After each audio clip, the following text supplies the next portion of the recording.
শিবিরের নেতা বানিয়ে প্রচার চালানো হচ্ছে, সেটা যে মিথ্যা প্রপাগান্ডা সেটি জানানোর পরে আমরা নিজেরাই প্রক্টর অফিসে গিয়ে লিখিত অভিযোগ দায়ের করে এসেছি যাতে বিশ্ববিদ্যালয় প্রশাসন তার বিরুদ্ধে দ্রুত ব্যবস্থা নেয়।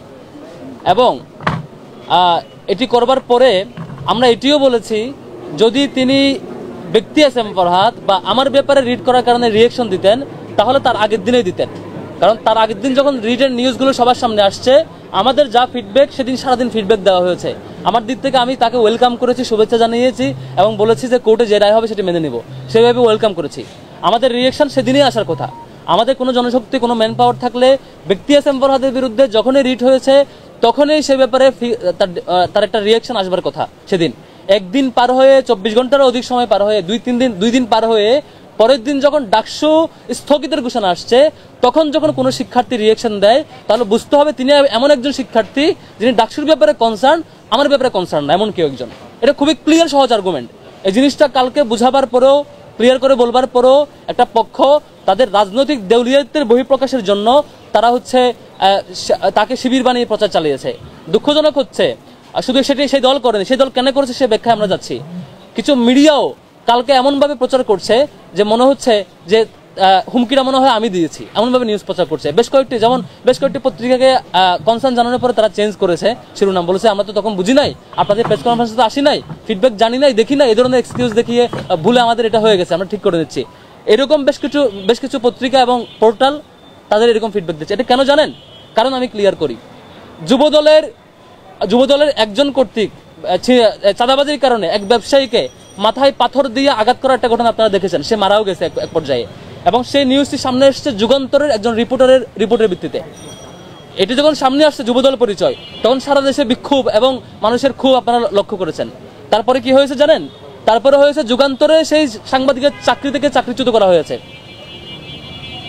এই নিউজে যুবদলের পরিচয় সামনে আসবার কারণে পরবর্তীতে সেই সাংবাদিককে যুগান্তর থেকে চাকরিচ্যুত করা হয়েছিল। এজন্য আপনারা সবাই ভয় পান, সাংবাদিকরা ভয় পায়। সাংবাদিকরা কি করে, আর কেউ বেশ কিছু সাংবাদিক কেন যেন আবারও সেই সামনে আরেকটি পক্ষকে ফেসিবাদ বানানোর পরিকল্পনার অংশ হয়ে গেছে, তারা সত্যটা প্রকাশ করতে পারছেন না অনেকেই। এটা খুবই দুঃখজনক। এখন আসি, ছাত্রদল কেন স্ট্যান্ড নিল? তারা নিশ্চিতভাবে সেটি মিথ্যা জানবার পরে কেন স্ট্যান্ড নিল সেটি একটু ক্লিয়ার করছি। আপনারা দেখেছেন কৃষি বিশ্ববিদ্যালয়ে ছাত্রদলের লোকজন বহিরাগত নিয়ে ভিতরে গিয়ে শিক্ষার্থীদের উপর হামলা করেছে, সেটি সামনে আসে নাই, আপনারাও মিডিয়ার সামনে আনান নাই, সেটি তাকিয়েছিলেন। আপনারা দেখেছেন চট্টগ্রাম বিশ্ববিদ্যালয়ে শতাধিক শিক্ষার্থী আহত হয়েছে, শিক্ষক আহত হয়েছে।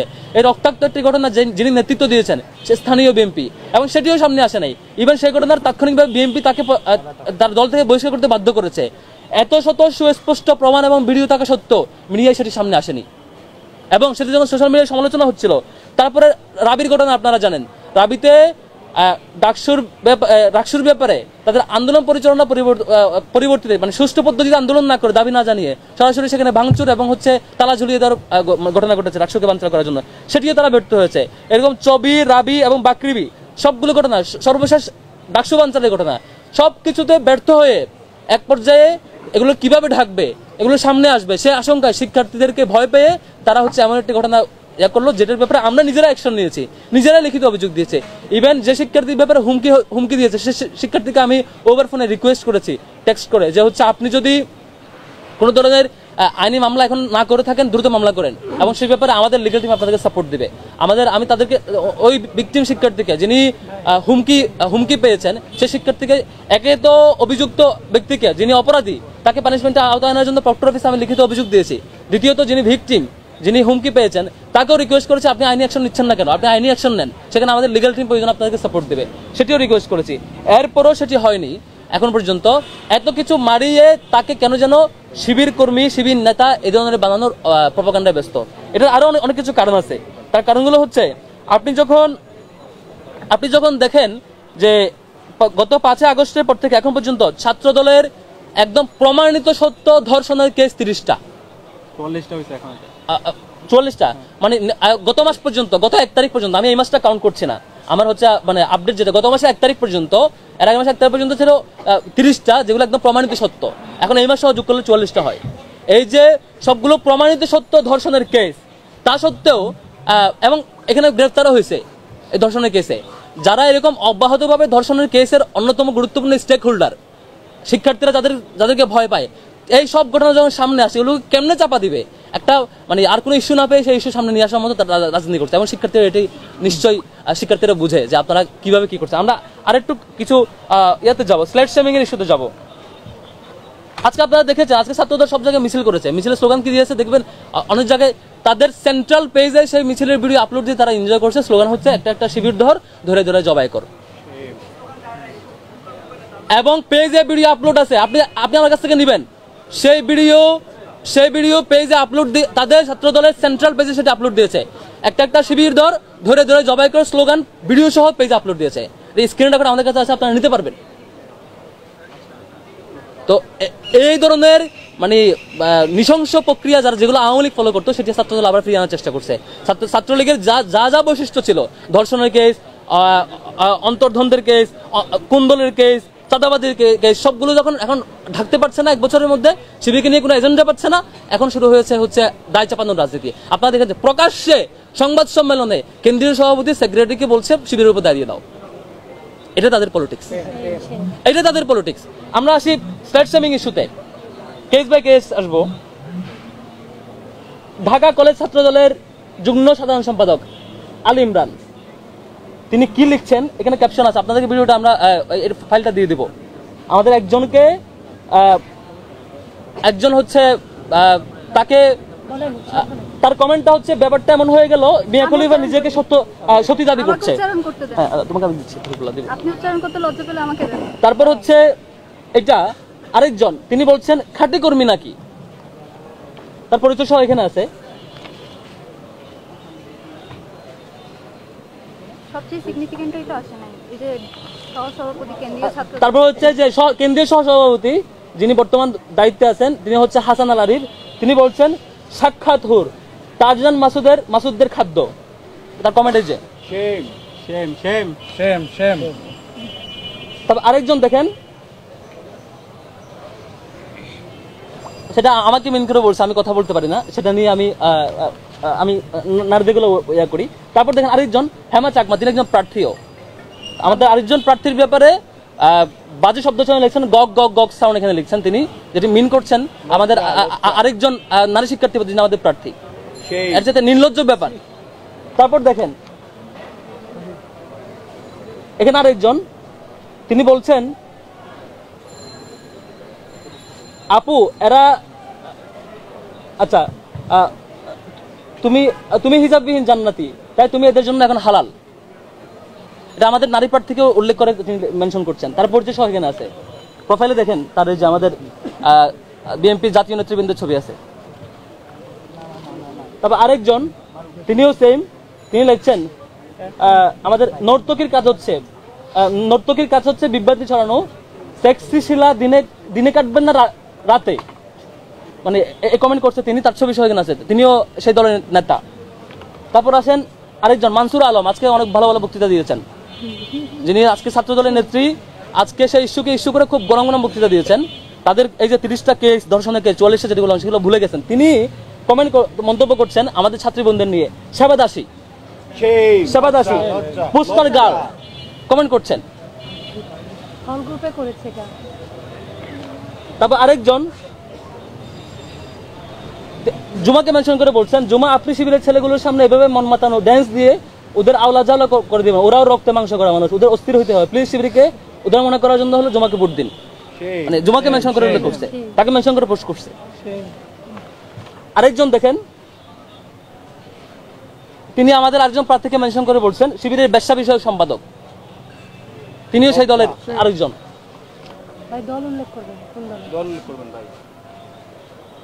তবে আরেকজন দেখেন তিনি লিখছেন গুপ্ত শিবিরের খাদ্য এগুলো।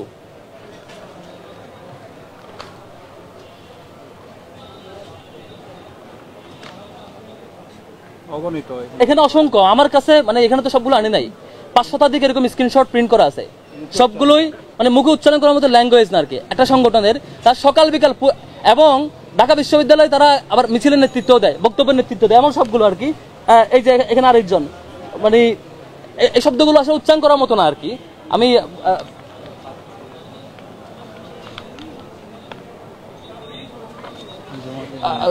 আমি জমাকে ফরওয়ার্ড করবো এরপরে। তারপরে হচ্ছে আপনারা দেখে থাকবেন এই ধরনের টানা এরকম অব্যাহত স্ল্যাট শামিং এর পরে শুধু এইটুকু না, আমাদের এই প্রার্থীকে নিয়ে এবং আরো কয়েকজন প্রার্থীকে নিয়ে সেই দলের নেতৃবৃন্দ বাজে ভিডিও তৈরি করে প্রচার করছে এবং সেই ছবিতে তার ফেস এড করে অশ্লীল ভিডিও এবং অশ্লীল ছবি তৈরি করে অব্যাহতভাবে প্রচার করছে এবং ইনবক্সে পাঠাচ্ছে যে তুমি যদি এটা না করো, ওইটা না করো, সরে না আসো, নির্বাচন করো, কন্টিনিউ করো, তাহলে এগুলো সামনে নিয়ে আসবো। মানে আজগবে ভিডিও এডিট করে এই ধরনের মানে হুমকি দেওয়া হচ্ছে তাকে, এগুলো অব্যাহতভাবে চলছে। তারপর হচ্ছে এবং গতকালকে স্থানীয় বিএনপি নেতৃবৃন্দ আমাদের সেই প্রার্থীর মা বাবাকে হুমকি দিয়ে আসছে। এটা খুবই দুঃখজনক, খুবই দুঃখজনক। আমাদের প্রার্থী যখন বলেছে যে আপনাদের যারা যা যা করছে স্ল্যাট শেমিং এবং ইনবক্স সেগুলো সামনে নিয়ে আসবে, তারপর তার বাড়িতে গিয়ে হুমকি দিয়ে আসা হয়েছে যে তোমার মেয়ে কেন ছাত্রদলের বিরুদ্ধে বলে, যাতে কোনোভাবে ছাত্রদলের বিরুদ্ধে না বলে, বললে সরকারি চাকরি হবে না, সামনে তোমরা কেউ থাকতে পারবে না, এ ধরনের হুমকি দিয়ে আসছে বাড়িতে গিয়ে। তো এই যে একটা অবস্থা, আরেকটা উদাহরণ আপনাকে, আপনারা সাংবাদিকরা সামনে নিউজ প্রচার করতে পারেন না, তা আপনারা প্রচার করে আপনাদের চাকরি চলে যায়। এই যে যুগান্তরে যে যার কথা বললাম, যুবদলের এই যে পাথর দিয়ে হত্যা করার চাঁদাবাজি ইস্যুতে পাথর মেরে যাকে হত্যা করছে, সে ঘটনা যখন 2 দিন পরে সামনে আসছে, যুগান্তরের রিপোর্ট যখন আমাদের চোখের সামনে আসছে, যুবদল কর্মীর নেতার তথ্য যখন আসছে, তখন তার চাকরি চলে গেছে, স্টিল সে এখনো ওই হাউসে নাই, চাকরিচ্যুত। আপনারা সেই চাকরির ভয়ে দিন শেষে হয়তো সত্য প্রকাশ করতে পারেন না। আমি মানে ক্লান্ত, খুবই মানে এই ক্লান্ত, মানে এই বিষয়ে এত বিরক্ত আমরা যে হচ্ছে আমাদের প্রত্যেকটা বোনকে অব্যাহতভাবে স্ল্যাট শেমিং করে। আর একটা সংগঠন সকাল বিকাল নারীদের সম্মানহানিতে, আমাদের 2002 সালে ঢাকা বিশ্ববিদ্যালয় করতে কারা হামলা করেছিল, এটা তো এই বিষয়ে তারা অন্য সুশীল যারা কালকে বড় বড় শিক্ষকরা এসে মানে বিভিন্ন ইস্যু ক্রিয়েট করছেন, ফেসবুকে পোস্ট করছেন, আর আরো বিভিন্ন রিয়েকশন দেখিয়েছেন। হলে ঢুকে শিক্ষার্থীদের সম্মানহানি করার মতো ঘটনাগুলো তারা এগুলো নিয়ে কথাও বলে না। এগুলো ছাত্রদল করেছে, ঢাকা বিশ্ববিদ্যালয় করেছে। এই যে অব্যাহতভাবে সিলেক্টিভ ইস্যু এবং যে ইস্যুটা কোনোভাবে শিবিরের সাথে আর কোনো বিষয় না পেয়ে, যেটা কোনোভাবে কানেক্টেড, অথচ তার প্রোফাইল চেক করে দেখেন ছাত্রদলের শত শত পোস্ট, তার অসংখ্য পোস্ট ছাত্রদলকে অ্যাপ্রিশিয়েট করে তার প্রোগ্রামে যাচ্ছে। একটা ছেলে মানে এরকম একটা ছেলেকে নিয়ে শেষ পর্যন্ত শিবির বানায় তাকে ছেড়ে কোনো রকম তার সারা দেশে প্রোগ্রামও করছে।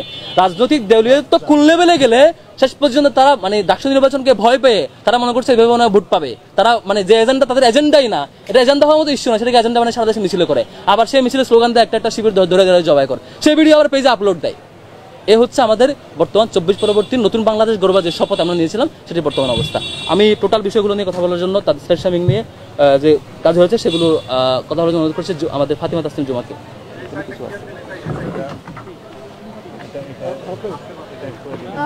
সর্বপ্রথমে আমি যেটা বলে শুরু করতে চাই, যেহেতু হচ্ছে দেখুন গত জুলাই পরবর্তী সময়ে বাংলাদেশে সবচেয়ে বেশি যেটা বেড়েছে, আমরা দেখেছি কিভাবে জুলাইতে মেয়েরা সামনে এগিয়ে এসে জুলাই অভ্যুত্থানকে সফল করেছে, কিন্তু তারপরে যে পরিমাণ মেয়ে রাজনৈতিক অঙ্গনে থাকার কথা তারা থাকতে পারেনি। কেন থাকতে পারিনি সেটার কারণ যদি আপনারা দেখতে যান, আপনারা দেখতে পাবেন যে যে মেয়ে একটা দলের হয়ে কথা বলে, তার অপোনেন্টরা এসে তার কমেন্ট বক্স, তার ইনবক্স একেবারে ভাসিয়ে ফেলে, নোংরা শব্দ চয়ন, তার অশ্লীল ভিডিও বানানো, এইগুলো হয়ে আসছে গত জুলাই থেকে। তো আমাদের যেটা আফসোস সেটা হলো গত 16 বছর ধরে যাদের সাথে থেকে, যাদেরকে আমরা ভাই হিসেবে পাশে রেখে এত বছর ধরে যুদ্ধ করেছি, যাদের সাথে হাতে হাত রেখে, যাদের পাশে থেকে আমরা জুলাই আন্দোলন সফল করেছি, সেই সব ভাইয়েরাই যখন আমাদের সাথে এই ধরনের শব্দচয়ন করে বা আমাদের ব্যাপারে এই ধরনের ভিডিও বানায়, অশ্লীল কুরুচিপূর্ণ কথা বলে, তখন সেটা আমাদের জন্য আসলেই কষ্টকর এবং সেটা হচ্ছে আমাদের জন্য কি বলবো, আমাদের জুলাইয়ের একটা ব্যর্থতা বলে আমরা মনে করি। দেখুন গত জুলাইও কিন্তু এ ধরনের অনেক কিছুই হয়েছিল, যে ছাত্রলীগের যে মেয়েরা ছিল তাদেরকে বিভিন্নভাবে স্ল্যাট শেমিং করা হচ্ছিল। সেই সময়ও আমরা কিন্তু মেয়েদের পাশে দাঁড়িয়েছিলাম যে মেয়েদের এই ধরনের শব্দচয়ন করা যাবে না, রাজনীতিকে রাজনৈতিক চিন্তা দিয়েই প্রতিহত করতে হবে। তো সেই জায়গা থেকে আজকে যখন এই সব কিছু হয়, আমি আপনাদের একেবারে দুই তিনটা ঘটনা বলি।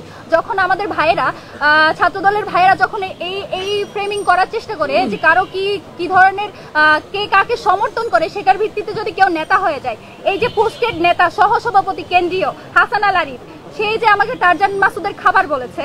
সেকেন্ডলি আমাদের মনসুরা আপা, আমাদের গত 16 বছরের একেবারে সহযোদ্ধা, যাকে আমরা সংগ্রামী নেত্রী হিসেবে মানতাম, সে যখন আমাদের ছাত্রী সংস্থার যারা গত 16 বছর ধরে তাদের চেয়েও বেশি নির্যাতিত ছিল, তাদেরকে যখন সে সেবাদাসী বলে, কিংবা লিয়াকত আলীর মতো এমপি মনোনয়ন প্রার্থী যখন সে আমাকে নর্তকী বলে ছবি পোস্ট করে, হেমা চাকমার মতো বাম জোটের নেত্রী যখন হচ্ছে অশ্লীল শব্দচয়ন আমাকে উদ্দেশ্য করে ব্রততী চক্রবর্তী মৌলী, আশিকুর রহমান রোহান, যারা হচ্ছে নোমান আহমেদ চৌধুরী স্বতন্ত্র শিক্ষার্থী জোটের যে প্রার্থী তার হয়ে যারা পিআর করে, সেই বামপন্থী লোকেরা যখন এই ধরনের কথাগুলো বলে তখন আসলে আমরা কারো প্রতিবাদ দেখতে পাই না। এই দ্বিচারিতা, এই ধরনের হচ্ছে সিলেক্টিভ প্রতিবাদ, যখন আমি প্রথমেই এই যে বিষয়টা ক্লিয়ার করে নিই, ফাহমিদার সাথে যেটা হয়েছে, তাকে যে গণধর্ষণের হুমকি দেওয়া হয়েছে, একজন নারী হিসেবে, একজন শিক্ষার্থী হিসেবে, সর্বোপরি একজন মানুষ হিসেবে এর বিপক্ষে আমরা দাঁড়াই এবং আমরা বিশ্বাস করি এর হচ্ছে যথোপযুক্ত ব্যবস্থা নেওয়া প্রয়োজন। এবং আমাদের প্যানেল থেকে ভাইদের ছাত্র শিবির থেকে সেটার বিরুদ্ধে হচ্ছে অ্যাকশন নেওয়ার জন্য প্রক্টর অফিসে লিখিত অভিযোগ দেওয়া হয়েছে। এবং আমি যতটুকু জানি ভাই সম্ভবত ফাহমিদাকে ওভার কলও করেছে তার ব্যাপারে যে কোনো সাহায্য লাগলে জানাতে। এবং কিন্তু যখন আমাকে নিয়ে কোনো অশ্লীল ভিডিও বানানো হয়, আমাকে যখন ফেসবুকে এই ধরনের শব্দ চয়ন করে একেবারে মানে স্লাট শেমিং তো দূরের কথা, সেক্সুয়াল হ্যারাসমেন্ট করা হয়, যখন উম্মে সালমা আপুকে সেবাদাসী বলা হয়, কেন সে হিজাব পরবে সেটা নিয়ে যখন আমাদের বুদ্ধিজীবী মহিউদ্দিন মোহাম্মদের মতো বুদ্ধিজীবীরা হচ্ছে বিরাট বিরাট প্যারাগ্রাফ লিখে, তখন তো আমাদের কোনো বিশ্ববিদ্যালয়ের কোনো শিক্ষক সেই ব্যাপারে কোনো একটা টু শব্দ করতে আমরা দেখি না। তো আমরা কি আপনাদের স্টুডেন্ট না? আমরা কি ঢাকা বিশ্ববিদ্যালয়ের স্টুডেন্ট না? তো আপনাদের এই যে সিলেক্টিভ এই যে প্রতিবাদ বলেন, আপনাদের এই যে দরদ, সেটা শুধুমাত্র এক পক্ষের জন্য কেন? যদি আপনারা ঢাকা বিশ্ববিদ্যালয়ে যদি নিরাপদ ক্যাম্পাসই তৈরি করতে চান, একটা যদি বারবার এই যে বলেন লেভেল প্লেইং ফিল্ড তৈরি করবেন, লেভেল প্লেইং ফিল্ড আপনি কেমনে তৈরি করবেন যখন আপনি আপনার অপোনেন্টের ব্যাপারে কথা বলতে পারেন না? তো জিতে আসলে তো আপনি শুধু আপনার দলের জন্যই কাজ করবেন, আমাদের জন্য কাজ করবেন বলে তো আমরা মনে করছি না। তো এই ব্যাপারগুলো আসলে অ্যাড্রেস করা জরুরি ছিল, কারণ যখন থেকে মনোনয়নপত্র কিনেছি আমার উপর দিয়ে অনেক কিছু গিয়েছে এবং সবকিছু সহ্য করে এই জায়গায় পড়ে থাকার একটাই কারণ, এই যে এই জায়গায় আসা, এটা হচ্ছে যেই জনগোষ্ঠীর যে স্টেকটা, যাদের টাকায় যাদের পয়সায় আমরা এখানে ঢাকা বিশ্ববিদ্যালয়ে পড়াশোনা করি, সেই আসলে জনমানুষের স্টেকটা আসলে বাংলাদেশের ক্ষমতায় বলেন, বাংলাদেশের নেতৃত্বে বলেন, সেই শরিকানা নেই। তাদের সেই শরিকানা নিশ্চিত করার জন্য এই জায়গায় আমি এবং যে মেয়েগুলো আসলে কথা বলতে পারে না আমাদের মতো, যারা হচ্ছে কোনো রাজনৈতিক দলের হয়তো সেই সাপোর্টটা পায় না বা একেবারে ক্ষমতার কাছাকাছি থাকাদের সাথে তারা থাকে না, তারা যে কথা বলতে পারে না, সেই কথা বলাটা জরুরি বলে এই জায়গায় কিছু করে বসে আছি, এত কিছু সহ্য করে শক্ত হয়ে আছি, যাতে আমার মতো 8-10 জন এই কথাটা বলার সাহস পাই, বা যারা বলতে পারে না তাদের হয়ে আমি কথাটা বলতে পারি। এবং এই কথাটা আমি বলে যাবো, সেটা যদি ফাহমিদার জন্য বলতে হয়, ফাহমিদা আমার অপোনেন্ট হোক, ফাহমিদা হচ্ছে আমার বিপরীত আইডিওলজির হোক, তার জন্যও আমি কথা বলবো। আমি এক্সপেক্ট করব আমাদের যারা অপোনেন্ট আইডিওলজির আছে তারাও আমাদের জন্য কথা বলবে। অন্তত ইনসাফের স্বার্থে হলেও আপনারা এটুকু কথা বলবেন যে অন্য একটা মেয়েকে নিজেদের জন্য যদি আগে বন্ধ করতে চান, অপরের জন্য কথা বলা শুরু করেন। জি, আমরা একজন সাংবাদিক বন্ধু হচ্ছে ভিডিওর ব্যাপারে অস্বীকার করেছেন, এরকম স্লোগান আসে না, আমি একটু শোনাবো, 30 সেকেন্ড শোনাবো শুধু।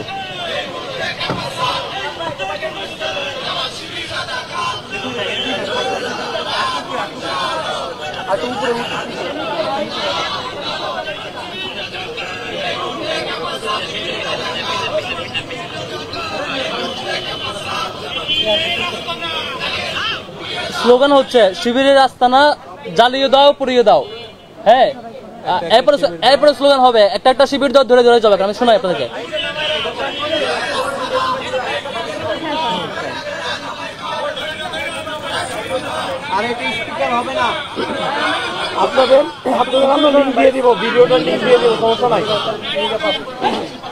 আচ্ছা, ওকে, এই ভিডিও আপনাদের গ্রুপে আমি দিয়ে দেবো ইনশাল্লাহ। হ্যাঁ, এই যে দেখালাম শিবিরের আস্তানা জ্বালিয়ে দাও, ভাঙিয়ে দাও, পুড়িয়ে দাও, জ্বালিয়ে দাও, এই ধরনের স্লোগান। আবার হচ্ছে একটা শিবির ধরে ধরে জবাই করে স্লোগানগুলো হয়েছে। আবারও সে আওয়ামী রাজনীতি ফিরিয়ে আনার এই অপচেষ্টা আমরা ইনশাল্লাহ রুখে দেব। এই আওয়ামী রাজনীতি, আওয়ামী ফ্যাসিবাদ আবারও নতুন মোড়কে আসবে, সেটি আমরা আমাদের জীবন থাকতে আমরা হতে দেব না। এই ক্যাম্পাসে সারা বাংলাদেশে একটি গণতান্ত্রিক প্রক্রিয়া রাজনীতির সূচনা হয়েছিল। সবাই সবার অধিকার নিয়ে শুরু করছিল, সবাই সবার কাজগুলো করছিল। হঠাৎ করে আবার উত্তপ্ত পরিস্থিতি তৈরি করে, নানা নতুন ইস্যু বানিয়ে, নিজেদের অপরাধ ঢাকতে, নিজেদের কলঙ্ক ঢাকতে নতুন এজেন্ডা ক্রিয়েট করে, বাজে পরিস্থিতি তৈরি করে, এই যে আবার ছাত্রলীগী কায়দায় রাজনীতি ফিরিয়ে আনার চেষ্টা করা হচ্ছে, সেটা আমরা নিশ্চিতভাবে আমাদের জীবন থাকতে আমরা এটা প্রতিহত করবো ইনশাল্লাহ। শিক্ষার্থীদের জন্য এই ক্যাম্পাসটা আমরা নিরাপদ রাখতে চাই। আমরা নিরাপদ রাখতে যা কিছু করা দরকার সবকিছু করবো। আমরা সমাপনের দিকে যাবো। কথা নিয়ে আসার জন্য অনুরোধ করছি সাদিক কাইম ভাইকে। সাদিক ভাই কথা বলবে। আচ্ছা, এখান থেকে বলি প্রশ্ন কথার পরে একসাথে নিতে পারবেন সবকিছু। বিসমিল্লাহির রহমানির রহিম।